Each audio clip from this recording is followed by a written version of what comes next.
அல்லேலூயா, அல்லேலூயா. ஆமென். கர்த்தர் நல்லவர்.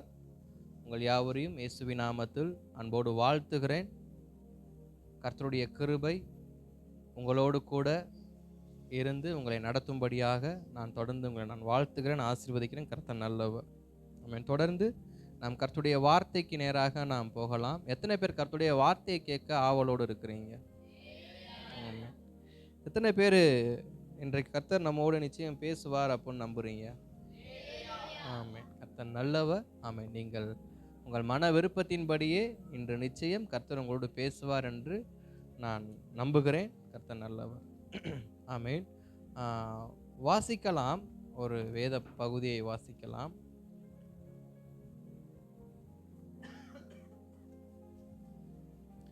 நான் வசனத்தை சொல்லுகிறேன், அதை யாராவது ஒருத்தர் எடுத்து வாசிங்க.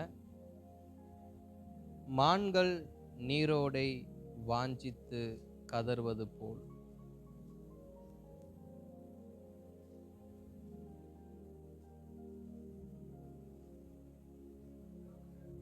வாசிங்க. மானானது நீரோடைகளை வாஞ்சித்து கதறுவது போல, நீரோடையை வாஞ்சித்து கதறுவது போல, தேவனே என் ஆத்துமா உம்மை வாஞ்சித்து கதறுகிறது, உம்மை வாஞ்சித்து கதறுகிறது. ஆமென். கர்த்தர் நல்லவர். நாம் ஜெபிக்கலாமா? கண்களை மூடி. அன்பின் நல்ல ஆண்டவரே, உம்மை நன்றியோடு ஸ்தோத்திரிக்கிறோம்பா. ஆசீர்வதிக்கப்பட்டதான மகிமையான இந்த காலை நேரத்துக்காக உம்மை நன்றியோடு ஸ்தோத்திரிக்கிறோம். ஆவியானவர் எங்களோடு பேசுவீராக. ஆவியானவர் எங்களோடு பேசுவீராக. ஆவியானவரே, உமது வார்த்தையின் பலனை, உமது வார்த்தையின் சத்துவத்தை நாங்கள் எங்கள் வாழ்க்கையில், எங்கள் சரீரத்தில், எங்கள் ஆவியில் உணர தேவன் உதவி செய்வீராக. தொடர்ந்து கிருபையால் நடத்துங்க. இயேசுவின் நாமத்தில் நல்ல பிதாவே, ஆமேன். ஆமேன். அல்லேலூயா. ஆமேன். மீண்டும் வாசிக்கலாம். எல்லோரும் திருப்பிக் கொள்ளுங்கள். சங்கீதங்களின் புஸ்தகம் 42ஆம் சங்கீதம், பக்கம் பழைய ஏற்பாடு 695. 695 பழைய ஏற்பாடு. அங்கு சங்கீதம் 42 இருக்கும். அதற்கு முதல் வசனத்தை நாம் வாசிக்கலாமா? நீரோடையை வாஞ்சித்து கதறுவது போல, தேவனே என் ஆத்துமா உம்மை வாஞ்சித்து கதறுகிறது. மீண்டும் ஒரு விசை வாசிக்கலாமா? மானானது நீரோடைகளை வாஞ்சித்து கதறுவது போல, தேவனே என் ஆத்துமா உம்மை வாஞ்சித்து கதறுகிறது. ஆமென். அல்லேலூயா. ஆமென். நீங்க அழகா ஒரு கர்த்தருடைய வார்த்தை நமக்கு சொல்லப்பட்டிருக்கிறது. மானானது நீரோடையை வாஞ்சித்து கதறுவது போல. மானானது நீரோடையை வாஞ்சித்து கதறுவது போல, என் ஆத்துமா உம்மையே, என் ஆத்துமா உம்மையே நோக்கி இருக்கிறதப்பா அப்படின்னு சொல்லி சங்கீதனின் புஸ்தகத்துல அந்த கோராகின் புத்திரர்கள் அழகா வாசிக்கிற தாவீதின் சங்கீதமாக நாம் பார்க்கிறோம். கோராகின் புத்திரர்கள் உள்ள ராகத்தனுக்கு ஒப்புவிக்கப்பட்ட மல்கீல் என்னும் தாவீதின் சங்கீதம். அப்ப தாவீது தேவ சமூகத்தை நோக்கி சொல்லுகிற ஒரே ஒரு வார்த்தை என்னன்னா, என் ஆத்துமா உம்மை அதிகமாய் வாஞ்சிக்கிறது. ஒரு மான் ஒரு நீரோடைக்காக வாஞ்சிப்பது போல. ஒரு மானுக்கு நீரோடை எப்ப தேவைப்படும்? அது ரொம்ப தாகமா இருக்கும்போது. இரண்டாவது எப்ப அந்த நீரோடை அந்த மானுக்கு தேவைப்படும்? சொல்லுங்க. நீங்க எப்படி தண்ணி குடிப்பீங்களோ அது மாதிரிதான் மானும் தண்ணி குடிக்கும். நம்ம எப்ப தண்ணி குடிப்போம்? புரியல. சாப்பிடும்போது தண்ணி குடிப்போம், அப்புறம் தாகம் எடுக்கிறப்ப தண்ணி குடிப்போம், அப்புறம் வறட்சியா இருந்தா தண்ணி குடிப்போம். கரெக்ட். அப்ப நாம எப்ப தண்ணி குடிக்கிறோம்? நமக்கு தாகம் அதிகமா எடுக்கும் பொழுது தண்ணியை நம்ம என்ன பண்றோம்? தேடுறோம். நம்ம உணவு சாப்பிடும் போது நம்ம தண்ணி குடிக்கிறோம். ஆனா மிருகம் அப்படி குடிக்காது. எந்த மிருகமும் பக்கத்துல பச்சை புல்லையும் பக்கத்துல தண்ணியும் வச்சு சாப்பிட்டு நான் பார்த்ததில்லை. ஒரு கடி புல்லு ஒரு கடி தண்ணி குடிச்சு நான் பார்த்ததில்லை. ஆனா மிருகங்கள் எப்ப குடிக்கும்னா, இளைப்படைந்து இருக்கும் பொழுது. இளைப்படைந்துனா ஒரு மிருகம் துரத்தி வரும் பொழுது, ஒரு சிங்கமோ அல்லது வேட்டையாடக்கூடிய எந்த ஒரு மிருகமோ ஒரு மிருகத்தை வேட்டையாடும் பொழுது, குறிப்பா சிங்கம் மானை வேட்டையாடும் பொழுது மான் ஓடும். அது மிகு தூரம் ஓடி போய் தன்னுடைய ஆத்துமாவுக்கு எந்த இளைப்பிடும் இல்லை, அதாவது தன்னுடைய ஜீவனுக்கு எந்த ஒரு மரணமும் இல்லை என்ற ஒரு நிம்மதி வந்த உடனே அது தேடுகிற ஒரு விஷயம் என்னன்னா, தண்ணீர் எங்க இருக்கு அப்படின்னு. அப்ப மான் தண்ணீர் குடிக்கிற இரண்டாவது இடம் எங்க இருக்கு அப்படின்னா, அது இளைப்படைந்து இருக்கும் பொழுது, தன் ஆத்துமாவுக்கு ஒரு இளைப்பாறுதல் வேணும்னு நினைக்கும் பொழுது, ஏன்னா அந்த தண்ணீரை குடிக்கும் பொழுது அந்த மானுக்குள்ள ஒரு இளைப்பாறுதல் உண்டாகும். அது இவ்வளவு தூரம் ஓடி வந்த அந்த பயங்கரத்தை அது மறந்து, அந்த தூரத்தை மறந்து, விரட்டி வந்த சிங்கத்தை மறந்து தண்ணீரை குடிக்கும்போது உள்ள சமாதானம் கிடைக்கும் அந்த மானுக்கு. மூன்றாவது, நீங்க சொன்னது போல வறட்சியின் நேரம்னா நமக்கு தெரிந்த கோடை காலத்துல வந்து அநேக இடங்கள் வந்து காட்டுத்தீயால எரிந்து போகும். அதே போல தண்ணீரும் வற்றிவிடும். மழை காலத்துல அநேக இடங்கள்ல தண்ணீர் இருக்கும், ஆனா கோடை காலங்களை பார்த்தா தண்ணீர் வற்றிவிடும். இடையில நாங்க ஒரு முறை மசனக்குடி வரைக்கும் போறதுக்கு ஒரு வாய்ப்பு கிடைச்சிச்சு. ஊட்டிக்கு கீழே மசனக்குடின்ற ஏரியாவுக்கு. அந்த இடம் நான் ஃபோனில் பார்த்தேன், ரொம்ப பசுமையாக இருக்கும், ரொம்ப நல்லா இருக்கும்னு நினச்சி சரி நல்லா இருக்கும்னு போனான். பார்த்தா நம்ம ஏரியாவோட மோசமாக இருக்குது. ஃபுல்லாக ட்ரை, சுற்றி தண்ணி எங்கேயும் காணோம். மிருகங்கள் என்ன பண்ணுது, தண்ணிக்காக அலமோதி கொண்டு இருக்கு. அப்போ நீரோடை மானுக்கு எப்போ தேவைப்படும்னா, அது வறட்சியான சூழ்நிலையை சந்திக்கும் பொழுது, அதுக்கு வறட்சியான சூழ்நிலை சந்திக்கப்படும் பொழுது அந்த மான் நீரோடையை தேடி செல்லுகிறது. அப்ப 3 விஷயம் நமக்கு முக்கியம் நம்முடைய வாழ்க்கையில. நமக்கு தண்ணீர் மேல ஒரு தாகம் இருக்கணும். இரண்டாவது, தண்ணீர் நமக்கு சமாதானத்தை கொடுக்கிறது. மூன்றாவது, தண்ணீர் எனக்கு ஜீவனை உண்டாக்குகிறது. ஏன்னா வறட்சியான நேரத்துல தண்ணீர் தான் மிருகங்களுக்கு ஜீவன். புல் இருக்காது, அல்லது மர கொப்புகள் கிடைக்காது, இல்ல வேற ஏதோ உணவு கிடைக்காது. ஆனா மிருகத்துக்கு, மானுக்கு கிடைக்கக்கூடிய ஒரு நல்ல ஆகாரம் எதுன்னா நீர். அப்ப தண்ணீர் என் தாகத்தை தீர்க்கிறது, தண்ணீர் எனக்கு சமாதானத்தை கொடுக்கிறது, தண்ணீர் எனக்கு ஜீவனை கொடுக்கிறது.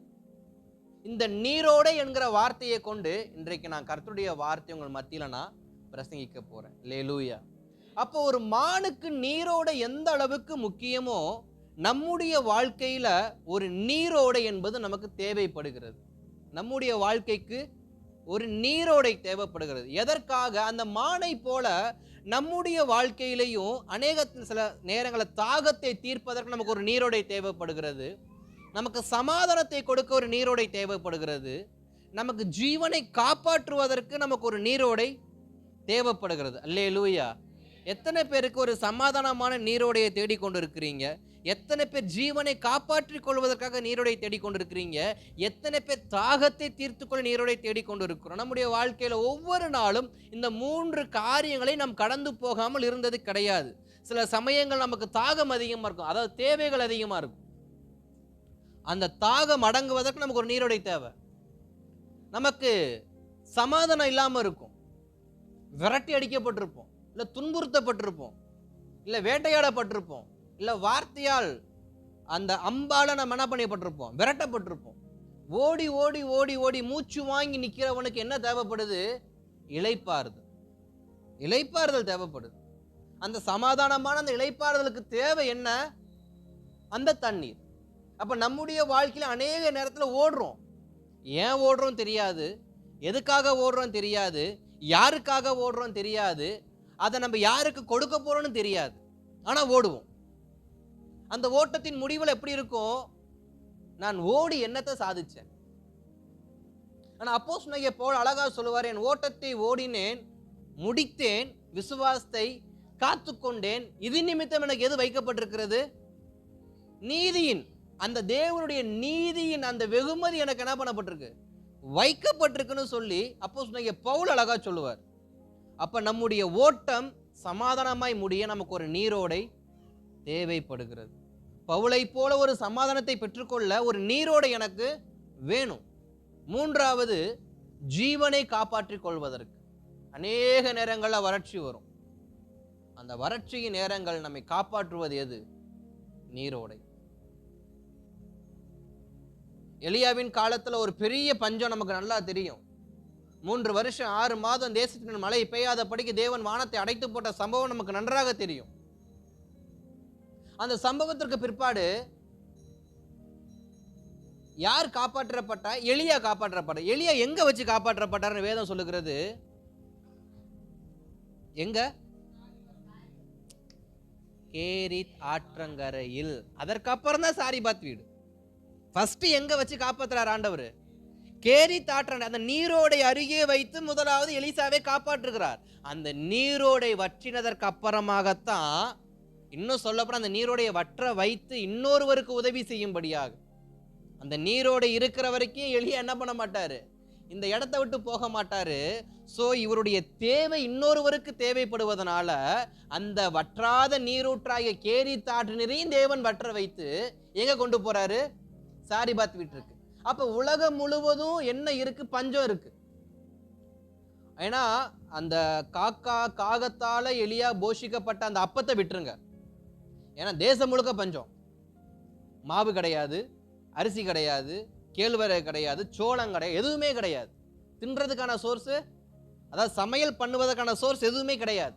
அப்படிப்பட்ட சூழ்நிலையில காகத்தை நிமித்தம் கர்த்தர் அப்பத்தை கொடுத்தார்னா கர்த்தர் எங்க இருந்தோ கொண்டு வந்தார். ஆனா தண்ணீர், இப்ப சில சமயம் காக்கா டைமுக்கு வராம இருந்திருக்கலாம். அந்த நேரத்தில் எலியாவுக்கு அவருடைய ஜீவனை எது காப்பாற்றியது? அந்த தண்ணி. நம்முடைய வாழ்க்கையில அநேக நேரத்துல சில விஷயங்கள் டைமுக்கு கிடைக்காம நமக்கு இருக்கும். நம்ம எதிர்பார்த்த டைமுக்கு சிலது வராம இருக்கும். சில நன்மைகள் வராம இருக்கலாம், சில பிளெஸிங் வராம இருக்கலாம், சில தேவைகள் சந்திக்கப்படாம, நம்ம நினைச்ச நேரத்துக்கு நமக்கு சந்திக்கப்படாத சூழ்நிலைகள் நிறைய நம்முடைய வாழ்க்கையில இருக்கு. அந்த கேப் இருக்கு பாத்தீங்களா? அந்த கேப்பை ஃபில் பண்றது எது நமக்கு ஜீவனை கொடுத்துனா? நீரோடை தான். நீரோடை தான் அந்த கேப்பை ஃபில் பண்ணி நமக்கு ஜீவனை கொடுக்குது. அந்த நீரோடை இல்லைன்னா, எலியாவுக்கு தேவன் தனக்கும் காக்கத்தை கொண்டு போஷிச்சார். ஏதோ ஒரு நேரம் காக்கா வரல. காலையில கிடைக்க வேண்டிய சாப்பாடு எப்ப கிடைக்குது? மதியம் கிடைக்குது, அல்லது சாயந்தரம் கிடைக்குது. இப்ப நேத்து அவர் என்னைக்கு சாப்பிட்டாரோ தெரியாது. ஒருவேளை நைட்டு சாப்பிட்டுருக்கலாம். இப்ப பகல்ல சாப்பிடல, மதியம் சாப்பிடல, இப்ப நைட்டு தான் காக்கா சாப்பாடு கொடுக்குது. அப்படின்னா அந்த காலையும் மாலையும் அவர் ஜீவனை காப்பாற்றியது எதுதான்? அந்த கேரித் ஆற்று நீர் தான், அந்த நீரோடை தான். அப்ப நம்முடைய வாழ்க்கையில தேவையானது என்ன? ஒரு நீரோடை. அந்த நீரோடை எப்படி இருக்கணும்னு சொல்லி நமக்கு சங்கீதம் அழகா சொல்லும்.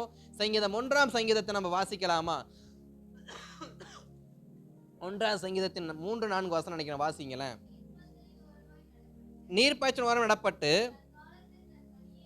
தன் காலத்தில் தன் கனியை தந்து இலையுதிராதிருக்கிற மரத்தை போல் இருப்பான், அவன் செய்வதெல்லாம் வாய்க்கும். ஸ்தோத்திரம். போதும். வேதம் அழகா சொல்லுகிறது.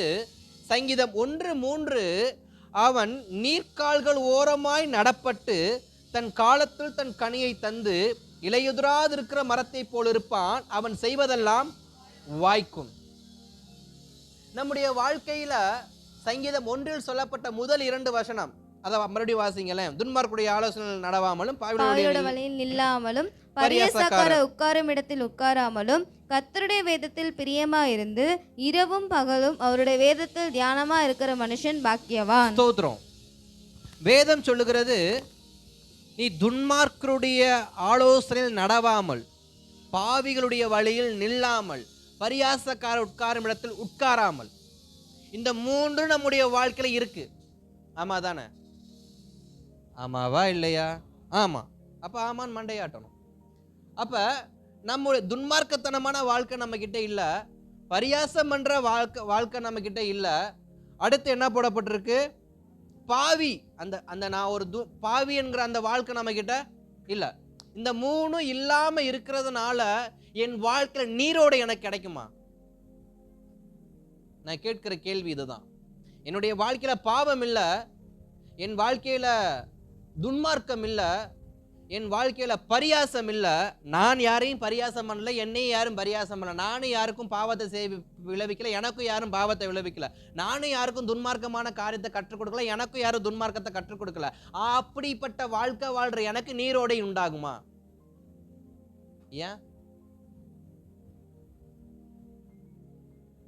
ஏன்னா வேதம் சொல்லுகிறது இது மூன்றையும் நீ செஞ்சாலும், இரண்டாவது வசனம் சொல்லுகிறது கர்த்தருடைய வேதத்தில் இரவும் பகலும் தியானமா இருக்கிற மனுஷனே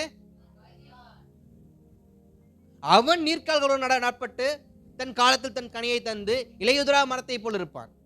அப்ப ஸ்தோத்திரம், நம்முடைய வாழ்க்கையில எது முக்கியத்துவப்படுத்தி தேவன் நமக்கு இன்றைக்கு பேச போகிறாருன்னா, நீரோடை என்கிற வசனம். நீரோடை என்கிற வசனம் என் வாழ்க்கையில் எந்த அளவிற்கு இருக்கிறது, நான் எந்த அளவுக்கு துன்மார்க்கத்தை வெறுக்கிறேனோ, நான் எந்த அளவுக்கு பாவத்தை வெறுக்கிறேனோ, நான் எந்த அளவுக்கு பரிகாசத்தை வெறுக்கிறேனோ, அதை விட 2 அல்லது 3 அல்லது 100 மடங்கு அதிகமா நான் எதை நேசிக்கணுமா? கர்த்தருடைய வசனத்தை நேசிக்கணுமா? கர்த்தருடைய வசனத்தை வாசிக்கணுமா? கர்த்தருடைய வசனத்தின் மேல தாகமா இருக்கணுமா? கர்த்தருடைய வசனம் நமக்கு ஜீவனை கொடுக்கும். கர்த்தருடைய வசனம் நமக்கு சமாதானத்தை கொடுக்கும். கர்த்தருடைய வசனம் நம்முடைய தாகத்தை தீர்க்கும். ஏன்னா சமாரிய ஸ்திரியை பார்த்து ஆண்டவர் அழகா சொன்னாரு. வாசிக்கலாம். சமாரியா யோவான் எழுதின சுவிசேஷம் 4ஆம் அதிகாரம் 8வது வசனத்தை வாசிக்கலாம். 4 யோவான் 4:8. ஒரு ஸ்திரீ தண்ணீர் மொல்ல வந்தால் இயேசு அவளை நோக்கி தாகத்துக்கு தா என்றார். தாகத்துக்கு தா என்றார். அதற்கு யூதர்கள் சமாரியருடனே சம்பந்தம் கலவாதவர்களானபடியால் சமாரிய ஸ்திரீ அவரை நோக்கி 13 வாசிங்க. இயேசு அவளுக்கு பிரதியுத்தரமாக இந்த தண்ணீரை குடிக்கிறவனுக்கு மறுபடியும் தாகம் உண்டாகும். இந்த தண்ணீரை குடிக்கிறவனுக்கு மறுபடியும் தாகம் உண்டாகும். நான் கொடுக்கும் தண்ணீரை குடிக்கிறவனுக்கோ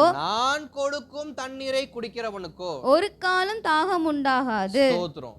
அப்ப முதலாவது நம்முடைய வாழ்க்கையில் ஏற்படக்கூடிய தாகம், நம்முடைய வாழ்க்கையில் ஏற்படக்கூடிய தாகம், அந்த தாகம் அடங்காத ஒரு தாகம். இன்றைக்கு நம்முடைய வாழ்க்கையில இந்த உலகத்துல தீர்க்க முடியாத ஒரு தாகம் மனுஷனுக்கு என்ன? மனுஷனுடைய வாழ்க்கையில தீர்க்கப்படாத ஒரு பெரிய தாகம் ஒன்று இருக்கு.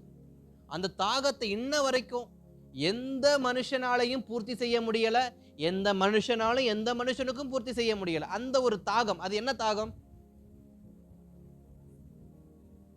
சொல்லுங்க? பரவாயில்ல, சத்தமா சொல்லுங்க, நானும் கோச்சுக்க போறது இல்ல. என்ன தாகம்? அதேதான், பண தாகம். வேதமே நமக்கு சொல்லுகிறது பண ஆசை எல்லா தீமைக்கும் வேறா இருக்கு. அந்த வேருக்கு தண்ணி பாய்ச்சறது எதுதான்? இந்த பணம் தான். மனுஷனுக்கு எல்லா பாவத்தையும் செய்ய வைக்கிற வேறே எதுதான்? பணம் தான். அந்த பணம் வேறா இருக்கு. அந்த வேர் மனுஷனுக்குள்ள தாகமா இருக்கு. அந்த தாகமே மீண்டும் அவனுக்கு எதை உண்டாக்குது? பணத்தை சம்பாதிக்கணும். பணத்தை சம்பாதிச்சா என்னுடைய ஆசைகள், என்னுடைய தாகம் என்ன ஆகும்? தீரும். தாகம் தீரும்போது எனக்குள் பாவத்தை பிறப்பிக்கிற காரியம் என்ன ஆகும்? வளர ஆரம்பிக்கும். அப்ப நம் வாழக்கூடிய இந்த உலகத்திலும், நம்முடைய சபையிலையும், நம்முடைய ஆவிக்குரிய வாழ்க்கையிலையும் நமக்கு ஒரு தாகம் இருக்கணும். அந்த தாகம் எதன் மேலன்னா கர்த்தருடைய வசனத்தின் மேல் மாத்திரம் இருக்கணும். அல்லேலூயா. கர்த்தருடைய வசனத்தின் மேல் நம்முடைய தாகம் அதிகமா இருக்கணும். நம்முடைய தாகம் எதன் மேல் இருக்கக்கூடாது? பணத்தின் மேல் அதிகமா இருக்கக்கூடாது. நாம் பணத்தின் மேல் நம்முடைய தாகத்தை வைக்கும் பொழுது, அந்த பணத்தை சம்பாதிக்கணும் நினைக்கும் பொழுது நாம் எதை தான் செய்கிறோம்? அதிகமான நேரங்கள்ல பாவத்தை தான் செய்கிறோம். ஏன்னா ஸ்தோத்திரம், பண ஆசை எல்லா தீமைக்கும் வேறா இருக்கு. அதே போல பாவம் செய்கிறவன், பாவம் செய்கிறதான ஆத்துமா என்ன பண்ணுமா? சாகும். பாவம் செய்கிற ஆத்துமா சாகும். பாவத்தின் சம்பளம் மரணம். அப்ப ஸ்தோத்திரம், என் தாகம் எனக்கு எதை கொண்டு வருகிறது? மரணத்தை கொண்டு வருகிறது. அதனாலதான் தேவன் சொன்னாரு, இயேசு அவளுக்கு பிரதியுத்தரமாக, இந்த தண்ணீரை குடிக்கிற எவனுக்கும் மறுபடியும் என்னாகும்? செத்தாலும் அவன் தாகம் என்ன ஆகாது? அவன் செத்தாலும் அவனுக்கு இருக்கிற பண ஆசை என்ன பண்ணாது? எப்படி? அவன் பிள்ளைக்கு அது வரும், அவன் பிள்ளைக்கு அது வரும், அவன் பிள்ளைக்கு அவன் தலைமுறை முழுக்கவே தாகம் அடையாத ஒரு வாழ்க்கை என்ன பண்றாங்க, வாழ்றாங்க. அப்ப ஸ்தோத்திரம், என் தலைமுறை ஒரு தாகம் நிறைந்த தலைமுறையா இருக்க வேண்டுமா, அல்லது தாகம் தீராத ஜாம்பி மாதிரி வாழணுமா? ஜாம்பிக்கு என்னைக்கா தாகம் தீர்ந்திருக்கா? ஜாம்பிக்கு தெரியும்ல, தெரியுமா தெரியாதா? தெரியும். ஸ்தோத்திரம். ஜாம்பி எப்படி இருக்கும்? நிறைய படங்கள்ல போட்டிருப்பாங்க, 2 கை பின்னாடி இருக்கும், தவளை மாதிரி என்ன பண்ணும், இல்லை நண்டு மாதிரி என்ன பண்ணும், நடந்து வரும். அந்த ஜாம்பிங்களுக்கு அது ரத்தம் குடிக்கும். அந்த ஜாம்பி இப்படி ஜாம்பியை பற்றி நிறைய போகும். நமக்கு ஜாம்பியை பற்றி நான் பிரசங்கம் பண்ண வரல, சரி இருக்கட்டும். அப்போ நம்முடைய வாழ்க்கை அந்த ஜாம்பிக்கு என்ன இருக்காதான், ஒரு ஒரு ஒரு ஸ்டாப், ஃபுல் ஸ்டாப் என்ன பண்ணாதான் இருக்காது. அந்த ஜாம்பிக்கு என்ன இருக்காது, ஒரு ஃபுல் ஸ்டாப் இருக்காது. அதுக்கிட்ட எவ்வளவு ரத்தம் கொடுத்தாலும் என்ன பண்ணுமா, குடிச்சுட்டே இருக்குமா, நான் ஸ்டாப்பா குடிக்குமா. அப்ப நம்முடைய தலைமுறை நான் ஸ்டாப்பா எதுல தாகமே இல்லாத ஒரு தலைமுறையா இருக்கணுமா, இல்ல தாகம் தீர்க்கப்பட்ட ஒரு தலைமுறையா இருக்கணுமா? அப்ப ஸ்தோத்திரம், தேவன் சமாரிய ஸ்திரியை பார்த்து சொல்கிற ஒரே ஒரு வார்த்தை, சகோதரியே, இதுவரைக்கும் நீ தாகம் தீர்க்கப்படாத ஒரு வாழ்க்கை வாழ்ந்துகிட்டு இருக்கிற. இப்ப ஸ்தோத்திரம், அந்த அம்மாவுக்கு எத்தனை புருஷனா இருந்தாங்கன்னு சொல்லி வேதம் சொல்லுது. அந்த புஸ்தகத்தெல்லாம் பைபிளையே வாசிக்காத மாதிரியும், இன்னைக்கு தான் அந்த பிரசங்கத்தையே கேட்குற மாதிரியும் தயவு செய்து நடிக்காதீங்க. எத்தனையோ வாட்டி இந்த பிரசங்கம் பண்ணியிருக்கிறோம். இது புதிய ஏற்பாடு, அது சுவிசேஷத்துல 4வது அதிகாரம், எல்லாரும் வாசிருப்பீங்க. அந்த அம்மாவுக்கு எத்தனை புருஷன் இருந்தாங்களாம்? இப்போ இருக்கிற புருஷனும் புருஷன் கிடையாது. அப்ப ஏற்கனவே 5-6 புருஷன் வச்சிருந்த அந்த அம்மாவுக்கு நான் இப்படி சொல்றேன், அந்த அம்மாவுடையதான வாழ்க்கை, அது அது பாவத்தின் வாழ்க்கை, அது ஒரு தாகம் தீர்க்காத ஒரு விபச்சார வாழ்க்கை, அதெல்லாம் இருக்கட்டும். அந்த அம்மா 1 2 3 4 5 புருஷனையும் கட்டுறதுக்கும் என்ன காரணமா இருந்திருக்கும்?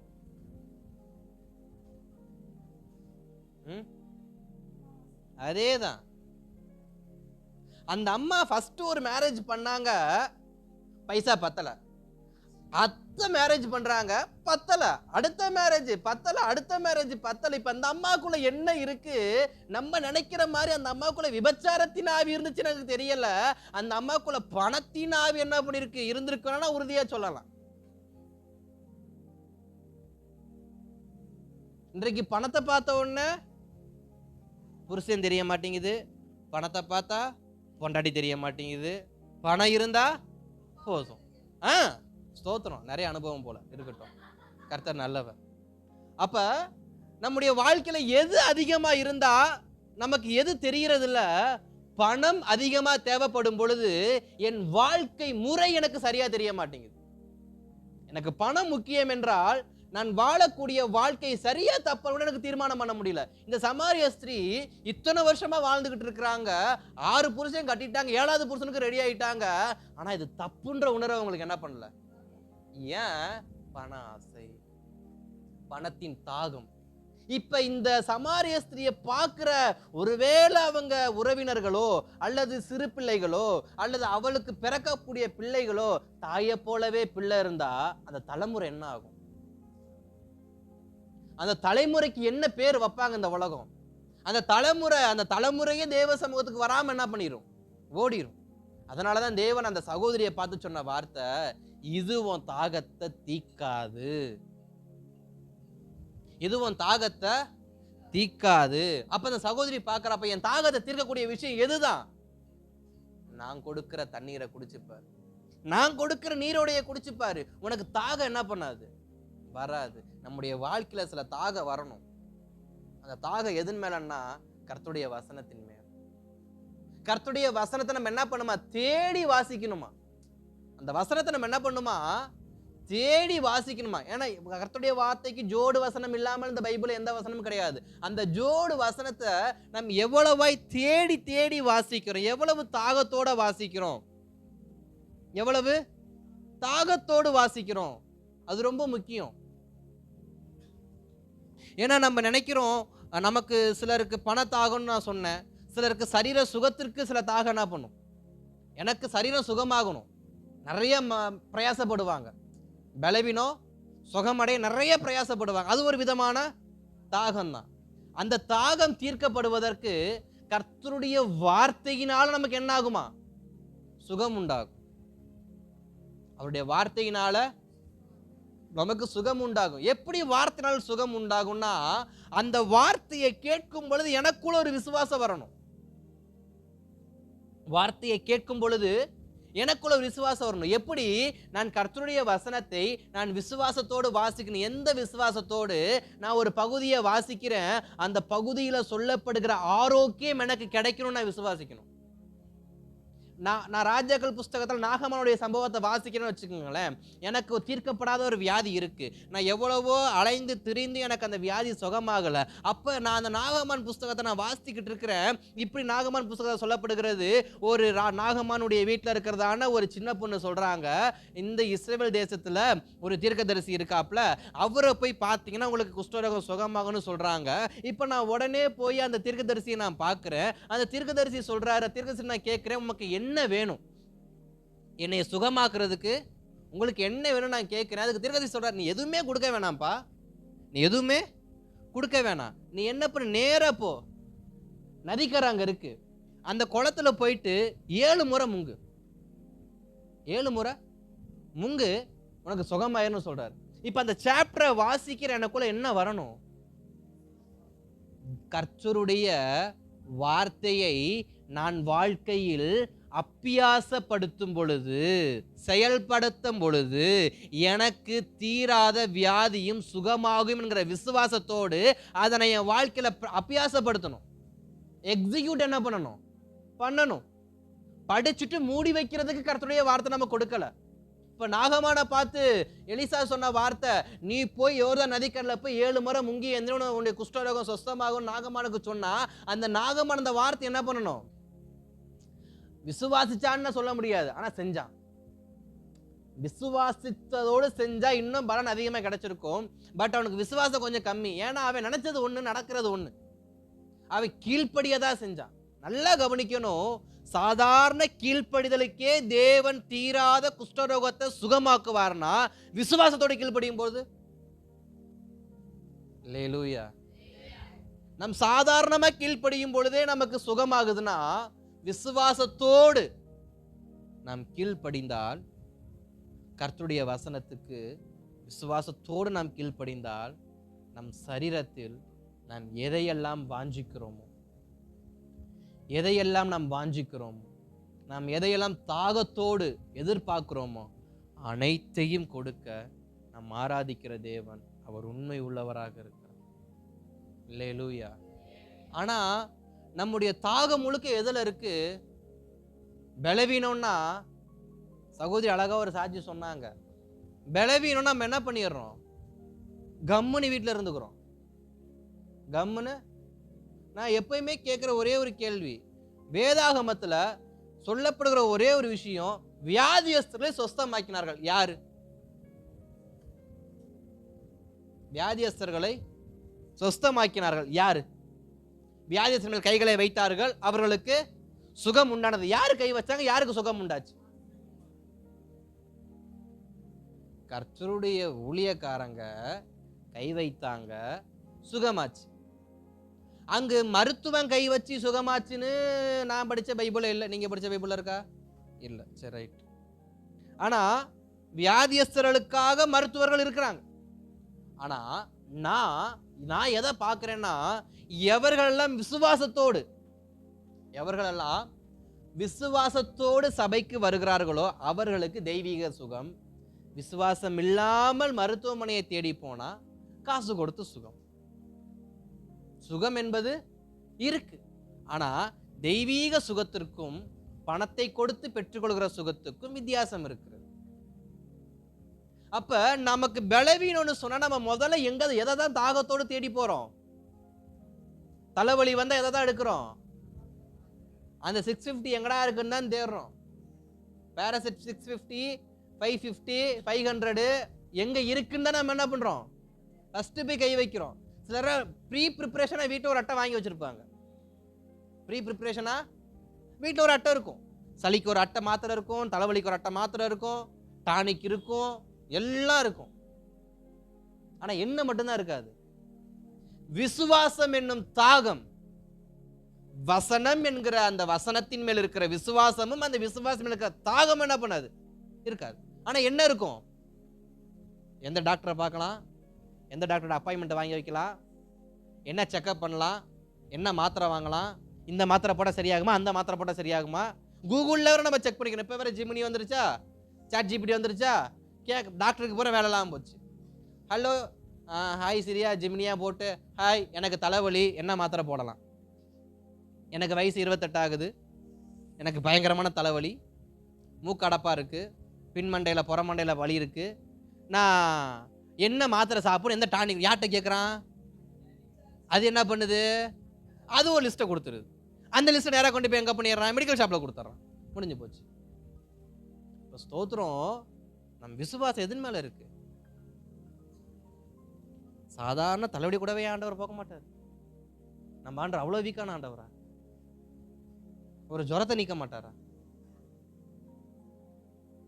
ஸ்தோத்திரம். நான் மேடைகளில் நிறைய சாட்சிகளை சொல்கிறப்ப எனக்கு ஒரு பக்கம் சிரிப்பாக இருக்கும், ஒரு பக்கம் பரிதாபமாக இருக்கும். அது பரிதாபம்னு சொல்ல முடியாது. ஒரு பக்கம் சிரிப்பாக இருக்கும், ஒரு பக்கம் அப்படி பார்ப்பேன், இவ்வளோதானா அப்படின்னு.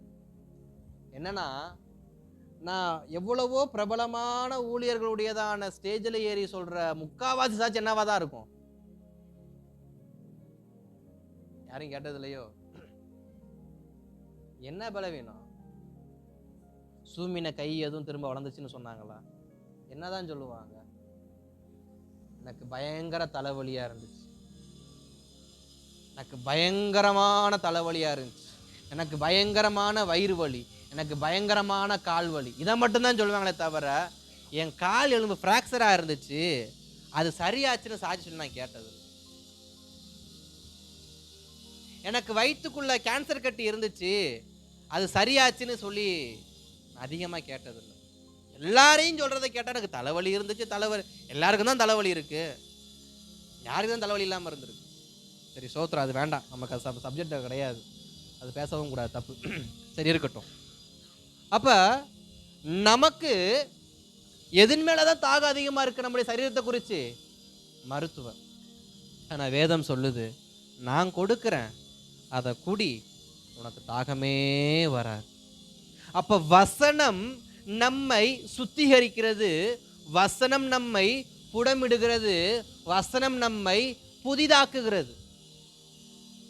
அப்ப கர்த்தருடைய வசனத்தை நாம் தாகத்தோடு ஏற்றுக்கொள்ளும் பொழுது அது நமக்குள்ள ஒரு புதிய மாற்றத்தை உண்டாக்குகிறது. அப்ப இதுவரைக்கும் அந்த அம்மாக்கு இருந்த ஒரு ஆசை என்ன? பண ஆசை. பணத்தை சம்பாதிக்கணும், பணம் சம்பாதிச்சு பெயர் சம்பாதிக்கணும். ஏன்னா பணம் இருந்தா வியாதி வராது, பணம் இருந்தா உணவு தட்டுப்பாடு வராது, பணம் இருந்தா வஸ்திர தட்டுப்பாடு வராது, பணம் இருந்தா மரியாதை தட்டுப்பாடு வராது. இன்னைக்கு பல பேர் நினைச்சுக்கிட்டு பணத்தை என்ன பண்றோம்? தாகத்தோடு சம்பாதிக்கிறோம். ஆமா தானே? இன்னைக்கு பணத்தை சம்பாதிக்க காரணம் என்ன? பணம் இருந்தா சாப்பாட்டுக்கு பஞ்சம் இல்லை, பணம் இருந்தா நீ எவ்வளவு வேணா விலைவாசியை உயர்த்திக்க, என்கிட்ட பணம் இருந்தா என்ன பண்ணலாம்? 1 கிலோ அரிசி 100 ரூபானாலும் பணம் இருந்தா என்ன பண்ணலாம்? வாங்கலாம். ஆமா தானே? இப்ப பணம் இருந்தா உணவு தட்டுப்பாடு வராது. ரைட்டு. பணம் இருக்கிறப்ப வியாதி வந்தா என்ன ஆகும்? அதை பத்தி எவனும் கவலைப்பட மாட்டான். பணத்தை வச்சுக்கிட்டு வியாதி இருந்தா கவலைப்பட மாட்டான். ஏன்? என்கிட்ட பணம் இருக்கு, எவ்வளவு பெரிய வேதனை செலவு பண்ண, என்கிட்ட என்ன இருக்கு? கேன்சரா இருந்தாலும் எதை கொடுத்தா சரியாகும்? ஒரு இன்ஜெக்ஷன் போட்டா கேன்சர் சரியாகும்னு சொல்றாங்க. ஆனா அந்த ஒரு இன்ஜெக்ஷன் 10 லட்சம் நாள் வாங்க காசு இருந்தா கேன்சர் குறித்து கவலைப்படுவானா? அப்ப பணம் இருந்தா வியாதியை குறித்து அவனுக்கு எந்த பயமோ கிடையாது. 3வது, பணம் இருந்தா வஸ்திரத்தை குறித்து யாரும் கவலைப்படுவாங்களா? எத்தனை விலை உயர்ந்த வஸ்திரம் இருந்தாலும், நான் இப்போ ஃபோனில் பார்க்குறேன் அல்லது டிவியில் பார்க்குறேன், ஒரு சினிமா நடிகனோ ஒரு நடிகையோ ஒரு அரசியல்வாதியோ ஒரு ட்ரெஸ்ஸை போட்டு வராங்க, அடுத்த நாள் அதை நான் என்ன பண்ண முடியும்?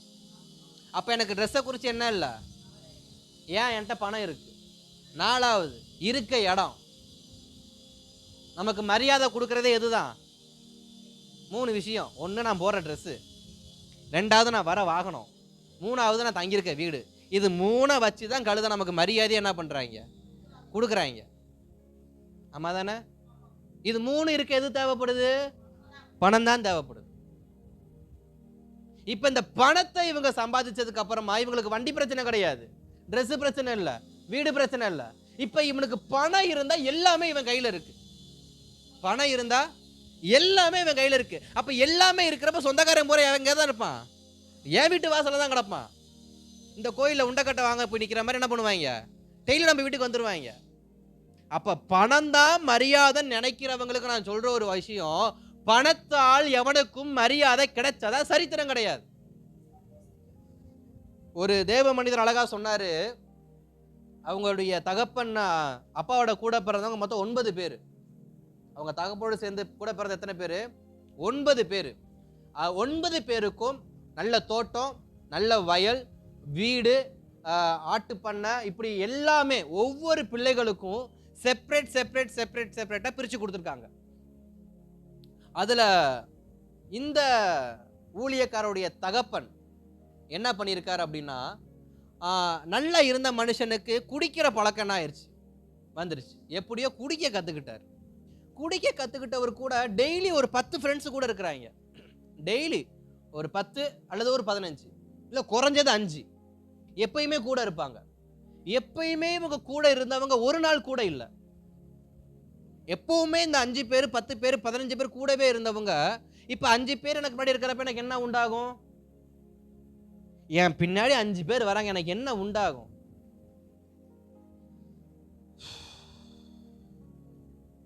என் பின்னாடி 5 பேரு 10 பேரு 15 பேர் நின்னா எனக்கு என்ன உண்டாகும்?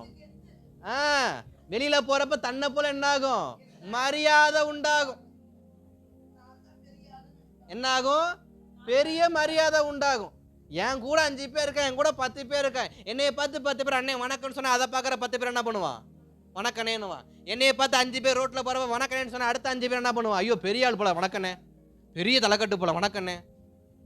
இந்த வணக்கமெல்லாம் எத்தனை வருஷமா இருந்துச்சா? ஒரு குறிப்பிட்ட நாள் வரைக்கும் இருந்து ஒரு நாள் காணா போச்சு. அந்த நாள் அவர்கிட்ட இருந்த பணமும் காணா போச்சு. அந்த நாள் அவர்கிட்ட இருந்த பணமும் காணா போச்சு. இளையகுமாரன் சம்பவம் நமக்கு நல்லா தெரியும். தன் நண்பர்களோடு அவன் தன் பிரயாணத்தை துவங்கினான். தன் நண்பர்களோடு அந்த பிரயாணத்தை தொடங்கும் போது அவனுக்கு நினைக்கிறான், நான் ரொம்ப மரியாதையோட இருக்கேன், நான் ரொம்ப தைரியமா இருக்கிறேன், எனக்காக என் நண்பர்கள் கூட இருக்கிறாங்க, நான் தான் இந்த ஊருக்கு ராஜா. ஏன்னா 100 ரூபா பார்த்தா பல பேர் இன்னைக்கு நான் தான் பணக்காரன் நினைச்சிட்டு இருக்கேன். ஏமா தானே? ஆமா, சோத்திரம். கையில 1000 ரூபாய் கொடுத்துடக்கூடாது, கையில 10,000 வந்துடக்கூடாது, கையில 1,00,000 ரூபாய் வந்துடக்கூடாது, கையில 10 லட்ச ரூபா வந்துடக்கூடாது. பணத்தை பார்த்துட்டு அவனுக்கு எங்கிட்ட இருந்தா அந்த மரியாதை வருமானத்தில். இடையில நான் ஒரு சம்பவம் கேள்விப்பட்ட, ஒரு நடந்த சம்பவத்தை சொன்னாங்க. ஒரு 8,000 ரூபாய் பணத்தை 8 வாட்டி ஒரு அம்மா உட்காந்து நின்றுட்டு இருந்துச்சேன் வீட்டில். ஒரு 8,000 ரூபாய் பணத்தை எத்தனை நோட்டு இருக்கு? அந்த 500 ரூபா நோட்டு 16 நோட்டை எண்ணுது உட்காந்து. 1 2 3 4. கேவலம் 8,000 ரூபாய் பணத்துக்கு அந்த அம்மா எத்தனை மாடி வீடு கட்டிருச்சு?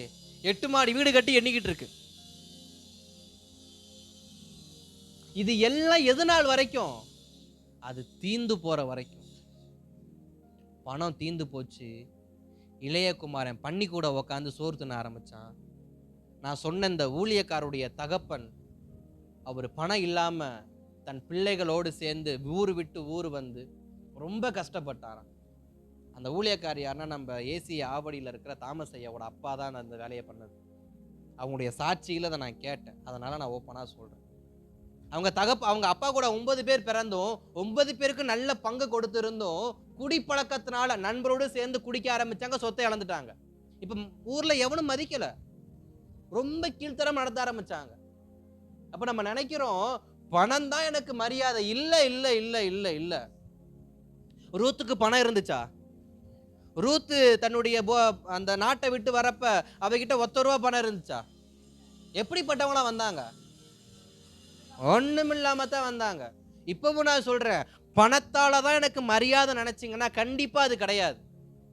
அது உங்களை பேயா மாத்திரும், அது உங்களுக்கு பணத்தாகத்தை ஏற்படுத்தும், அது உங்களை பாவம் செய்ய வைக்கும், அது உங்களுக்கு தேவனுக்குள்ள இருக்கிற விசுவாசம் என்ன பண்ணிடும்? கெடுத்து குட்டிச்சவராக்கிறோம். ஆனா ஒண்ணுமே இல்லாம ரூத்து வராங்க, ஒண்ணுமே இல்லாம எம்டியா வராங்க ரூத்து. அடுத்த வேளை சாப்பாடு கூட எப்படிதான் சாப்பிடுறாங்க? வயல்ல போய் வேலை செஞ்சு அங்க விழுகிற தானியத்தை எடுத்து பறக்கி அதை புடைச்சி அதை அரைச்சி அதில் அப்பம் சுட்டு ரொட்டி சுட்டு என்ன பண்ணாங்க? ஒருவேளை சாப்பாட்டுக்கு அவங்க எப்படிதான் சாப்பிட்டாங்க? மிகுந்த பிரயாசம்.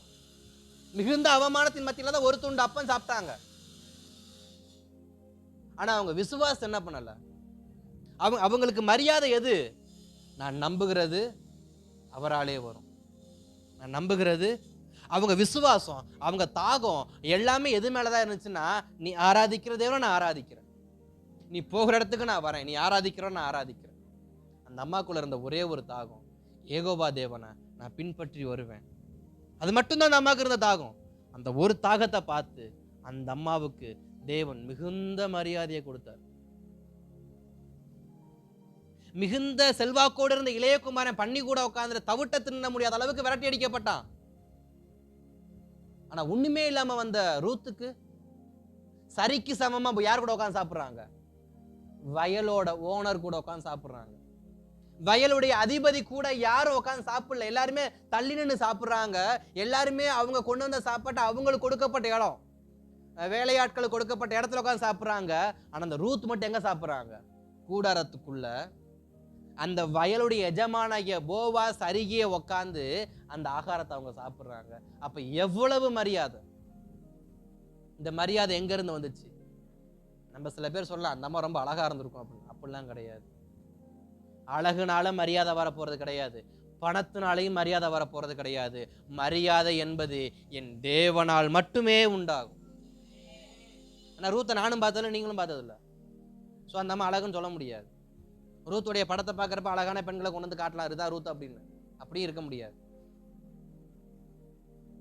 அந்த ரூத்துக்கு மரியாதை எதுனா, அவள் யாரை பின்பற்றி போனாலும் இந்த தேவன் என் தேவன், கர்த்தர் மேல, கர்த்தருடைய வசனத்தின் மேல எனக்கு தாகம் அதிகமா இருக்கும் என்றால் எனக்கு மிகுந்த மரியாதை வந்து சேரும், எனக்கு மிகுந்த மரியாதை உண்டாகும்.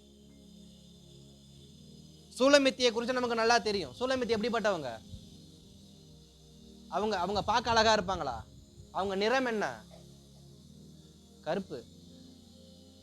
உன்னத பாடல்கள்ல வரக்கூடிய அந்த சகோதரி எப்படிப்பட்டவங்களா இருப்பாங்க? கருப்பாத்தான் இருப்பாங்க. கருப்பா இருக்காங்கன்னு யாரு வெறுத்தா? அழகா இல்லைன்னா குடும்பம் என்ன பண்ணும்? வெறுக்கும். அழகு இல்லை அப்படின்னா நமக்கு மரியாதை இல்லை. ஆனா சூலமித்தி எப்படி இருந்தாங்க? கருப்பா இருந்தாங்க. ஆனா யாருடைய மேன்மை கிடைச்சிச்சு? ராஜாவுடைய மேன்மை கிடைச்சிச்சு. அப்ப அழகால மரியாதை வரது இல்ல, பணத்தால மரியாதை வரதில்ல, என் தேவனால் மட்டுமே அனைவருக்கும் மரியாதை உண்டாகிறது. அப்ப என்னுடைய தாகம் யார் இடத்துல இருக்கணும்? பணத்தின் மேல இல்ல. நமக்கு பணம் மரியாதை கொடுக்காது, பணம் என் வியாதியை குணமாக்காது. அப்படிப்பட்ட நாகமான் ஒரு பெரிய எஜமான், ஒரு பெரிய போர் தளபதி, அவர்கிட்ட இல்லாத பணமா? ஆனா அந்த பணம் அவருடைய வியாதி என்ன பண்ணல? சுகமாக்கல. பணம் மரியாதை கொடுக்கல, பணம் வியாதியை சுகமாக்கல, பணம் நல்ல வஸ்திரத்தை என்ன பண்ணல? கொடுக்கல, பணம் நல்ல தங்குற வீட்டையோ போகிற வாகனத்தையோ கொடுக்கல. இது எல்லாமே கொடுத்தது எதுனா கர்த்தருடைய வசனம் மட்டும்தான். அவர் மேல் நம்பிக்கையா இருக்கிற மனுஷன் பாக்கியவான், அவன் செய்வதெல்லாம். அந்த நீர்க்கால்கள் ஓரமாய் கர்த்தருடைய வசனத்தோடு என் வாழ்க்கை வளரணும். கர்த்தருடைய வசனமாகி அந்த நீரோடையோடு என் வாழ்க்கை வளரணும். அந்த நீரோட என் வாழ்க்கையில வேணும். அந்த தாகத்தோடு நான் வாசிக்கிறேன். யோபு அழகா சொல்லுவாரு, வேர் செத்து போய் இருந்தாலும் தண்ணீரின் வாசனை பட்டால் அது மீண்டும் துளிர்க்கும் என்று சொல்லு. எனக்கு அந்த வசனம் ரொம்ப பிடிக்கும். மரத்தை குறித்து ஒரு ஓமை உண்டு, அது வெட்டப்பட்டாலும் அதன் வேர் மேல தண்ணீர் பட்டுச்சுன்னா துளுத்துரும். இன்றைக்கு மரத்தை போல நாம் அநேகருக்கு பிரயோஜனம் உள்ளவர்களா இருந்திருக்கலாம். ஒரு மரம் எந்த அளவுக்கு பிரயோஜனம் உள்ளதா இருக்குது? அதன் பழங்கள் குருவிகளுக்கு பிரயோஜனம் உள்ளதா இருக்கு, மனிதர்களுக்கு பிரயோஜனம் உள்ளதா இருக்கு. அது நிழல்கள் மிருகங்களுக்கு மனிதர்களுக்கும் பிரயோஜனம் உள்ளதா இருக்கு. அதிலிருந்து வெட்டி எடுக்கப்படுகிற மர பலகைகள் நமக்கு பிரயோஜனம் உள்ளதா இருக்கு. அதன் பிரயோஜனத்தை பூரா எடுத்துக்கிறோமே தவிர அந்த மரத்துக்கு நம்ம என்ன பண்ணல முக்கியத்துவம். ஒரு மரம் வளர்க்குறோம், எதுக்காக வளர்க்குறோம்? அழகுக்காக வளர்க்குறோமா இல்லை ஆதாயத்துக்காக வளர்க்குறோமா? நிழலுங்கிறது ஒரு மேல் தோற்றம். நிழலுக்குனாக்க ஒரு புங்க மரத்தை வைங்க, இல்லை ஒரு வேப்ப மரத்தை வைங்க, இல்லை அரச மரத்தை வைங்க. ஏன்னா அதுலேருந்து என்ன வராது? நன்மை உண்டாகாது. நம்ம வைக்கிற எல்லா மரமே நமக்கு நன்மை உண்டாக்குற மரமாக தான் இருக்கும். கொய்யா மரம் வச்சா கொய்யாப்பழம் கிடைக்கும், மாமரம் வச்சா மாம்பழம் கிடைக்கும். அப்ப நம்ம வைக்கிற அனைத்து மரங்களுமே எதை சார்ந்தே இருக்கிறது? ஒரு ஆதாயத்தை சார்ந்தே இருக்கிறது. அப்படி நம்மை சில மனிதர்கள் ஆதாயத்துக்காகவே கூட வச்சிருப்பாங்க, நம்மளையும் ஆதாயத்துக்காகவே வச்சிருப்பாங்க. இவன் கூட இருந்தா இது கிடைக்கும், இவன் கூட இருந்தா சோறு கிடைக்கும், இவன் கூட இருந்தா துணி கிடைக்கும், இவன் கூட இருந்தா சரக்கு கிடைக்கும், இவன் கூட இருந்தா அது கிடைக்கும், இவன் கூட இருந்தா இது கிடைக்கும்னு கிடைப்பதற்காகவே, இன்னும் சொல்ல போனா பிழைப்பிற்காகவே சில பேர் சிலரோட ஐக்கியமா இருப்பாங்க. அதனால அவங்களுடைய வாழ்க்கை கடைசி வரைக்கும் என்னதான் ஆகும்? வெட்டப்பட்டு கொண்டேதான் இருக்கும். கனிகள் திருடப்படும், நிழல் திருடப்படும், அதனுடைய தோற்றம், பசுமையான தோற்றம் திருடப்படும். கடைசியில் அதனுடைய அடிக்கட்டை என்ன பண்ணிடுவாங்க? வெட்டி விட்டுருவாங்க. அதுவா என்னைக்காவது முளைச்சி வந்தாதே உண்டே தவிர, மரத்தை வெட்டுகிற எவனும் மீண்டும் மரம் வளர வேண்டும் என்று சொல்லி அந்த மரத்திற்கு உரம் போட்டதும் கிடையாது, அந்த மரத்துக்கு தண்ணி பாய்ச்சதும் கிடையாது. அததான் யோபு சொல்லுவார். யோபுடைய புஸ்தகத்துல மரத்தை குறித்த ஒரு உவமை உண்டு. அதனுடைய அனைத்து பிரயாசத்தையும் மனுஷன் உறிஞ்சு எடுத்துருவான், எல்லாத்தையும் வாங்கிடுவாங்க, எல்லாத்தையும் எடுத்துருவாங்க. ஆனா அதை அப்படியே என்ன பண்ணிடுவாங்க? ஐயோ, இது நமக்கு இத்தனை நாள் நிழல் கொடுத்துச்சு, இத்தனை நாள் நமக்கு பழம் கொடுத்துச்சு, இத்தனை நாள் அது அழகா இருந்துச்சு, அந்த அறிவெல்லாம் இருக்காது. அப்படியே வெட்டி போட்டு போயிடுவாங்க. அப்படி வெட்டப்பட்ட மரத்திற்கு ஒரு வார்த்தையை ஆண்டவர் சொல்றாரு. இன்றைக்கு நம்முடைய வாழ்க்கை ஒரு வேளை அப்படி இருக்கலாம். எல்லாத்தையும் உறிஞ்சிட்டாங்க, ஒண்ணுமே இல்லை, எம்டியா தான் இருக்கேன் அப்படின்னு. மீண்டும் என்னுடைய வேர்ல நீரோடை என்னும் தேவ தண்ணீர் படும் என்றால், வசனம் மீண்டும் என் வாழ்க்கையில் என்னை சுற்றி வரும் என்றால், என்னை மீண்டும் என் தேவன் முளைக்க வைப்பார். என்னிடத்திலிருந்து அநேக காரியங்கள் பறிக்கப்பட்டிருக்கலாம், அநேக நன்மைகள் என்கிட்ட பெற்றுக்கொண்டிருக்கலாம். அது பணமாகவோ பொருளாகவோ உரிமையாகவோ ஆதரவாகவோ எவ்வளவோ. ஆனா என்னை யாருமே கண்டுக்காம பெற்றுக்கொண்டுட்டாங்க, ஆனா என்னை விட்டுட்டாங்க. எல்லாத்தையும் என்கிட்ட உருவிட்டாங்க, ஆனா என்னை எம்டி ஆக்கிட்டாங்க. அப்படி இருக்குன்னா இந்த வேர் எதை தொட வேண்டுமா? நீரோடையை தொட வேண்டுமா? அந்த வேர் நீரின் வாசனை பட்டவுடனே அது துளிர்க்கும் என்றால், என்னுடைய வாழ்க்கை எவ்வளவு ஆழமாக காயமடைந்தாலும் மீண்டும் என்னை குணமாக்கி என்னை துளிர்விக்க என் தேவன் ஒருவர் இருக்கிறார். எத்தனை பேருக்கு நம்பிக்கை இருக்கு? என்கிட்ட இருந்து எவ்வளவு உருவி எடுத்தாலும், எவ்வளவு உறிஞ்சப்பட்டாலும், என் அழகை உறிந்திருந்தாலும், என் தோற்றத்தை உறிந்திருந்தாலும், என் இருப்பிடத்தை உறிந்திருந்தாலும், என் நன்மையை உறிந்திருந்தாலும், என்னை கண்டுகாமல் போயிருந்தாலும், அட்லீஸ்ட் அது வளரட்டும். இவ்வளவு நாள் நமக்கு ஹெல்ப்ஃபுல்லா இருந்துச்சு, கொஞ்சம் வளரட்டும். யாருக்கா தண்ணி பாய்ச்சினாங்களா? உரம் போட்டிருக்காங்களா? இல்ல. வெட்டிட்டு அவங்க பாட்டுக்கு போயிருவாங்க. இயற்கையா பார்த்து அதுக்கு மழையை பெய்ய வச்சு, அந்த மழை தண்ணீர் அதன் வேர்ல பட்டு அது வளர்ந்தாதான் உண்டு. இன்றைக்கு அநேகருடைய வாழ்க்கை கர்த்தர் உயர்த்தினாதான் உண்டுன்ற நிலைமைக்கு வந்துட்டோம். நமக்கு பலன் இருந்தப்ப நம்ம ஓடின ஓட்டம் நமக்கு தான் தெரியும், ஓடிட்டோம். ஆனா இன்றைக்கு எழும்ப முடியாம தண்ணீரின் வாசனை, உதவி கிடைக்காதா அப்படின்னு, ஏதாவது சில விஷயத்துல எனக்கு உதவி கிடைக்காதா, என்னை யாரும் காப்பாத்திர மாட்டாங்களா, எனக்கு யாரும் கை கொடுத்துட மாட்டாங்களான்னு சொல்லி ஒரு பெரிய தாகம் இருக்கும்னா, அந்த தாகம் உடையவர்களுக்குரிய வார்த்தை, கர்த்தருடைய வசனத்தை தாகத்தோடு வாசிங்க. நிச்சயம் நிச்சயம் நிச்சயம் உங்களை மீண்டும் தேவன் என்ன பண்ணுவாரு? துளிர்க்க பண்ணுவார். மீண்டும் துளிர்க்க பண்ணுவார். துளிர்க்க பண்ணுவார்னா மீண்டும் ஜீவனை உண்டாகும். மீண்டும் அந்த இழந்து போன அனைத்தையும் மீண்டும் என்ன பண்ணுவார்? ரீக்ரியேட் பண்ணுவார். நம் தேவன் எப்படிப்பட்டவனா? ரீக்ரியேட் பண்றதுல அவரை போல ஒரு ஸ்பெஷலிஸ்ட் யாருமே இருக்க முடியாது. யோபுவுடைய வாழ்க்கையில எல்லாமே போயிருச்சு. பிள்ளை போச்சு, மனைவி போச்சு, சொத்து போச்சு, சுகம் போச்சு, வீடு போச்சு, வஸ்திரம் போச்சு, மரியாதை போச்சு, எல்லாம் போச்சு. ஆனா யோபுக்குள்ள இருந்தது ஒன்னே ஒண்ணு, தேவன் மேல் இருந்த அந்த விசுவாசம், தேவன் மேல் இருந்த அந்த தாகம். அது மட்டும் குறையில. தேவன் பார்த்தாரு, அவனை மறுபடியும் ரீக்ரியேட் பண்ண ஆரம்பிச்சார். யாருடைய வாழ்க்கை மறுபடியும் ரீக்ரியேட் ஆகணும்? தேவ சமூகத்துல போய் உட்காருங்க. என் வாழ்க்கையை மட்டும் ரீக்ரியேட் பண்ணுங்கப்பா. ரீஜெனரேஷன், என்னை மறுபடியும் புதிதாக்குங்க. நான் இழந்து போன அந்த தோற்றத்தை எனக்கு மறுபடியும் தாங்க. முந்தினதை விட பிந்தின ஆலயத்தின் மகிமை பெரிதா இருக்கும் என்று வாக்குத்தத்தம் பண்ணியிருக்கிறீங்கல்ல, எனக்கு அந்த மறுபடியும் ரீஜெனரேஷன் கொடுத்து என்னை மறுபடியும் ரீப்ரொடியூஸ் ஆக்கி என்னை இன்னும் அழகுள்ளவனா மாத்துங்க. ஜப்பான்ல ஒரு பழக்கம் ஒன்று இருக்கு. என்ன பழக்கம் அப்படின்னா, ஒரு பானை உடைஞ்சு போச்சுன்னா அந்த உடைஞ்சு போன பொருள் அப்படியே விட்டுற மாட்டாங்க. நீங்க இப்ப கூட நீங்க சோசியல் மீடியால பார்த்தீங்கன்னா இந்த சைனீஸோடைய வீடியோஸ் வரும். சைனீஸோடைய வீடியோஸ்னா அவங்க பானை செய்கிறது, சாக் ஸ்டிக் செய்கிறது, அவங்க சைனீஸுடைய பாரம்பரிய அவங்க கலைப்பொருட்களை வந்து நிறைய வீடியோஸ் வந்து விட்டுருப்பாங்க, ஃபேஸ்புக்கில் இருக்கும். அதில் பார்க்குறப்ப பார்த்தீங்கன்னா இந்த கப்பு, நம்ம குடிக்கிற கப்பு இருக்குது பார்த்தீங்கன்னா, செராமிக் கப்பு, அந்த கப்பு, பிளேட்டு, பவுல் இதெல்லாம் ரெடி பண்ணுவாங்க. ரெடி பண்ணுறப்ப அதில் ஒரு சில கப்பு என்ன இருக்கும், லைட்டாக உடஞ்சிருக்கும். அதாவது யூஸ் பண்ண கப்பு லைட்டாக உடஞ்சிருக்கும். அந்த உடஞ்சி போன கப்பை அவங்க அழகாக அதை ரீக்ரியேட் பண்ணுவாங்க. உடஞ்சி போனதை ரீக்ரியேட் பண்ணுவாங்க. எப்படி கிரியேட் பண்ணுவாங்கன்னா, அதில் ஏதாவது ஒரு சில்வரோ அல்லது கோல்டோ சம்மன் ஸ்பெஷலான ஏதாவது ஒரு பொருள் அங்கே வச்சு அதை அழகாக ரீக்ரியேட் பண்ணி முன்னாடி இருந்ததை விட இன்னும் அது அழகான தோற்றம் உள்ளதாக என்ன பண்ணுவாங்க, மாற்றுவாங்க. அதை பார்க்குறப்ப நமக்கே இது புதுசு தானா இல்லை பழசு தானா, உடஞ்சி போன பொருளா, பிஃபோர் ஆஃப்டர்னு சொல்லி 2 பிக்சர் இருக்கும். அதை பார்க்குறப்ப நமக்கே வித்தியாசமாக இருக்கும். நம்முடைய பிஃபோர் எப்படின்றது முக்கியம் இல்லை, ஆஃப்டர். அடுத்து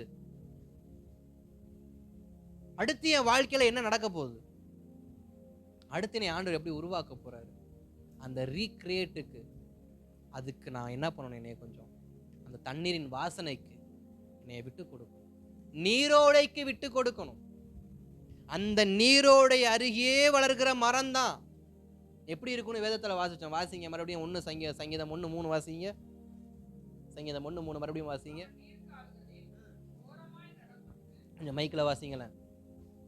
அவன் நீர்க்கால்களின் ஓரமாய் நடப்பட்டு தன் காலத்தில் தன் கனியை தந்து இலையுதிராதிருக்கிற மரத்தை போல் இருப்பான். அவன் செய்வதெல்லாம் வாய்க்கும். ஸ்தோத்திரம். அந்த வசனம் நமக்கு அழகா சொல்லுகிறது, அந்த மரத்தை ஆண்டவர் ரீக்ரியேட் பண்ணியிருக்கிறாரு, மறுபடியும் அதை வளர வச்சிருக்காரு, மறுபடியும் அதை பசுமையாக்கி இருக்காரு, மறுபடியும் அது கனி உள்ளதா மாத்திருக்கிறாரு. இப்ப என் வாழ்க்கை மறுபடியும் மாறணும்னா எனக்கு தேவையானது என்ன, எனக்கு என்ன தாகம் உண்டாயிருக்கணும், பணமா? இன்னைக்கு பாவம் சம்பாதிச்சு இடுப்பு எலும்பு தேஞ்சு போன கதையில தான் பாதி பேர் இங்க உட்காந்துருக்கீங்க. ஆமா தானே? 4 மணிக்கு எழுந்துச்சு ஓடுவாங்க. ராத்திரி தூங்குறது 12 மணியா அல்லது 11 மணியா தெரியாது. ஓடுவாங்க. என்ன பிரயோஜனம்? முடிவு என்ன? சமாதானமா, சந்தோஷமா, மிகுந்த பொருட்களா, இல்ல மிகுந்த மரியாதையா? என்ன? சரீர பலவீனம். ஓடியும் தேடியும் காணாதிருப்பாய்ன்ற மாதிரி ஓடியும் சுகத்தை என்ன பண்ண முடியல.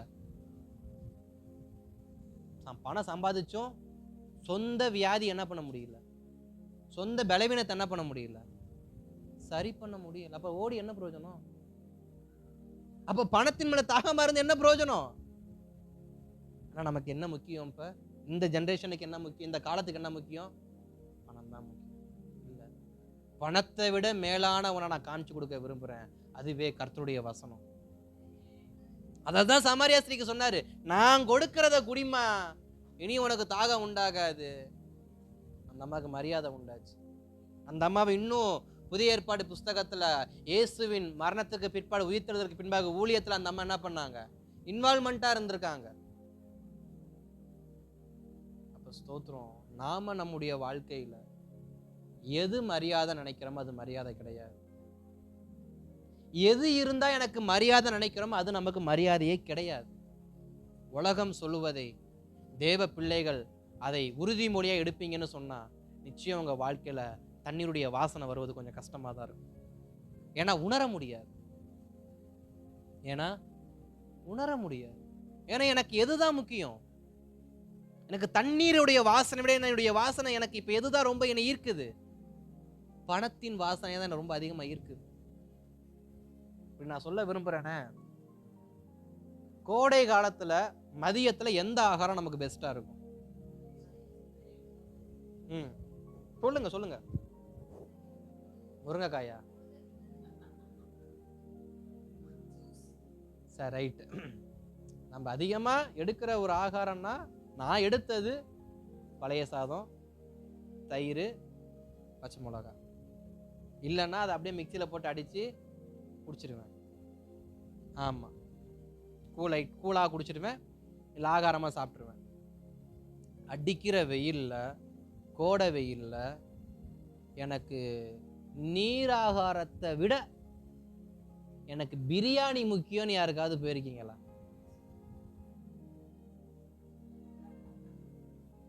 ரெண்டு வைக்கிறேன்.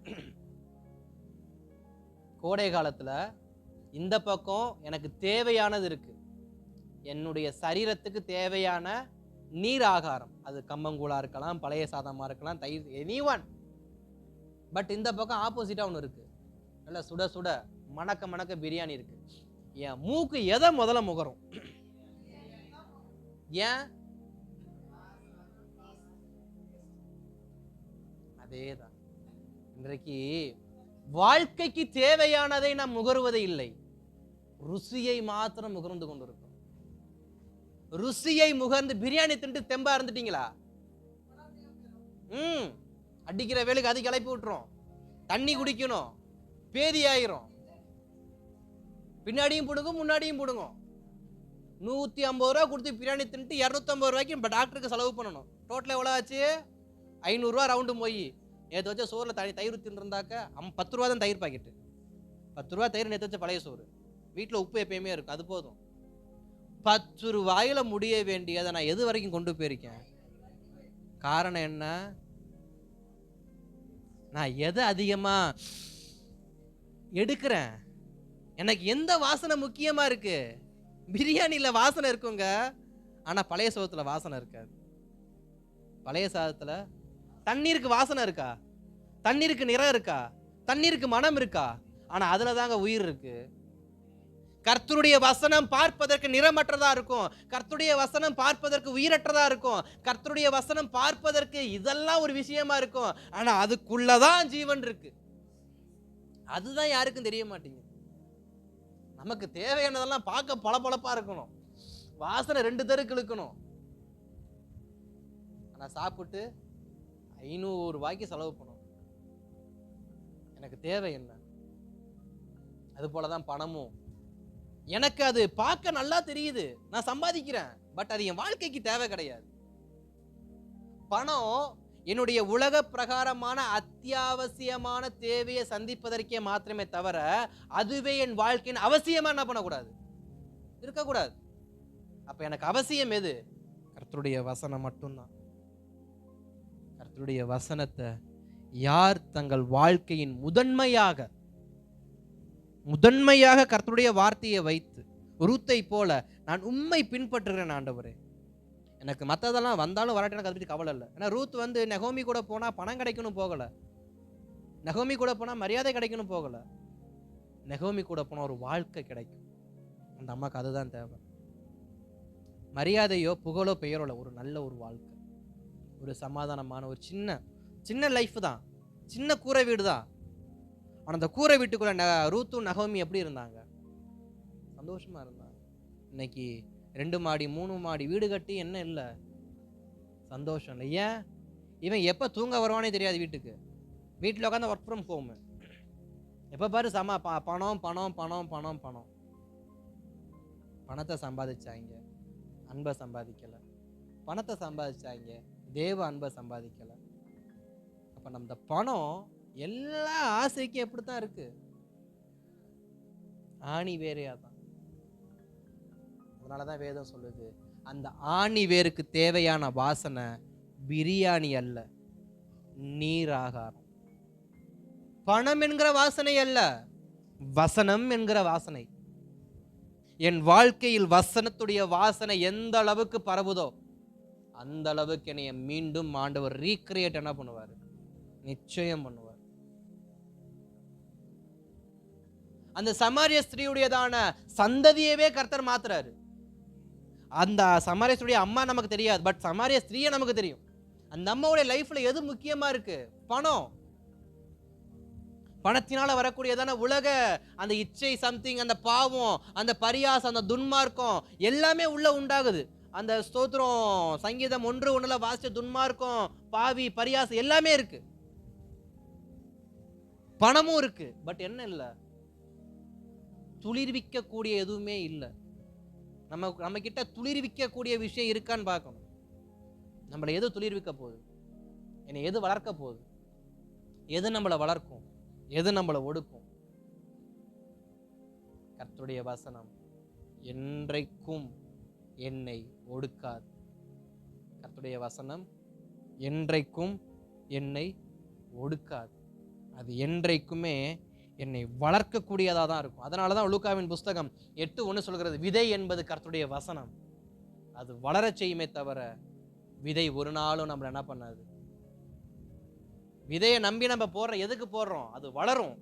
அப்ப வசனம் என்கிற விதை நிச்சயமா வளருமே தவிர, நம்மளை வளர்க்குமே தவிர, நம்மளை உருவாக்குமே தவிர, நம்மளை ரீக்ரியேட் பண்ணுமே தவிர, வசனம் நம்மளை ஒரு நாளும் வெறுமையா விட்டது கிடையாது. ஏன் வசனத்தை விதைக்கு ஒப்பிட்டு சொல்றாங்க?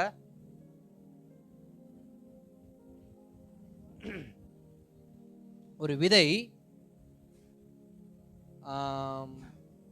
ஏதோ ஒரு விதை, ஒரு மாமரமோ ஒரு கொய்யா மரமோ இருக்கிற சின்ன விதை. எந்த விதை? அதாவது ஃப்ரூட்ஸ்ல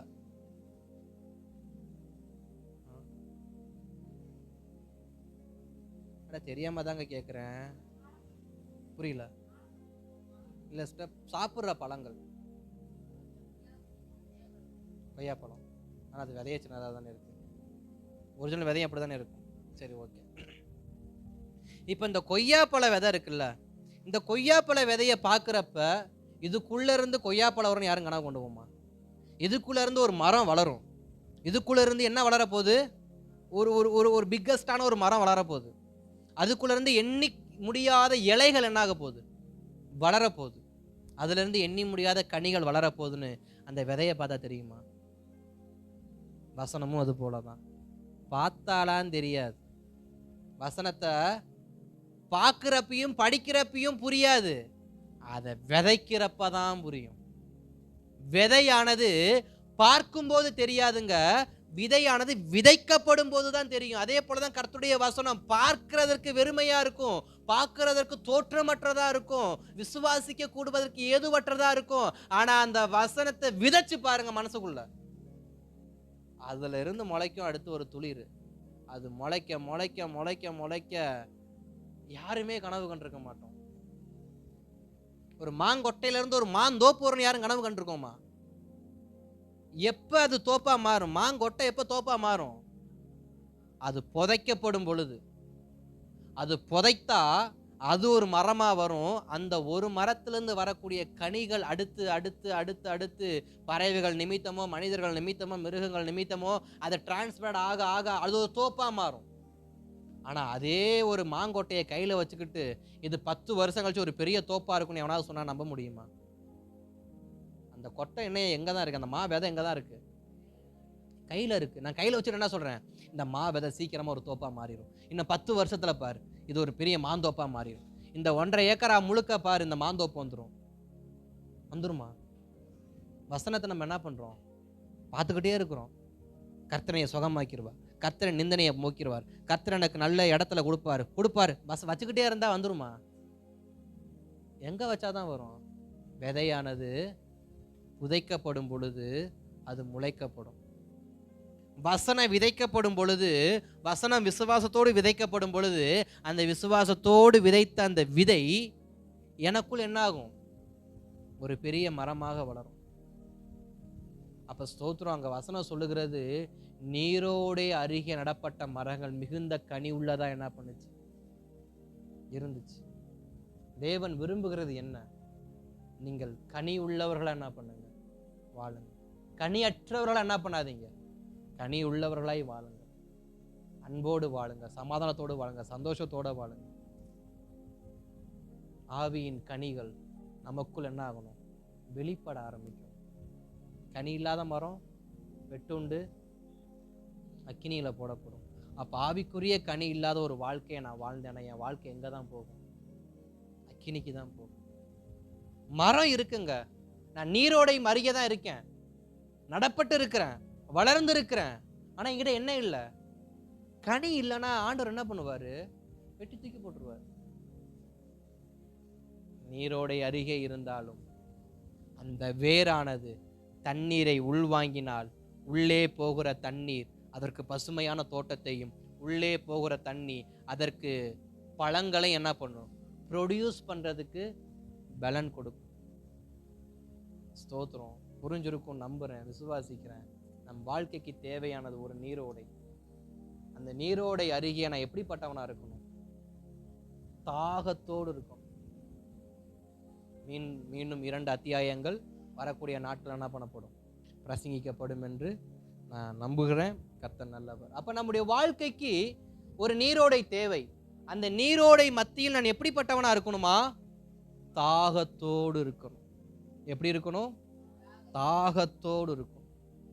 கர்த்தர் நல்லவர். தேவ சமூகத்தை நாம் அப்படி எழுப்பி நிற்கலாமா?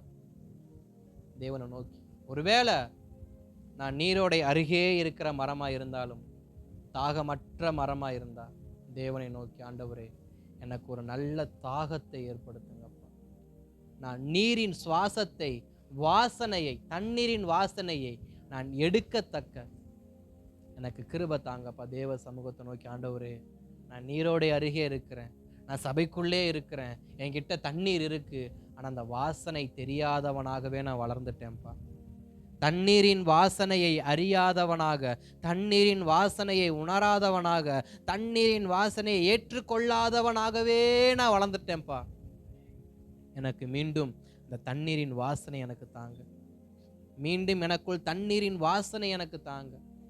வேதம் சொல்லப்பட்டது போல அந்த வெட்டப்பட்ட மரம் தண்ணீரின் வாசனை பட்ட உடனே அது மீண்டும் துளிர்க்கும் என்று சொல்லப்பட்டது போல, ஆண்டவரே அநேகருடைய வாழ்க்கையில் அநேக தரங்கள் அநேகருக்கு பிரயோஜனமாக இருந்தார்களே, ஆனால் ஸ்தோத்திரம், அவர்கள் இன்றைக்கு வெட்டப்பட்ட நிலைமையில் இருக்கிறார்.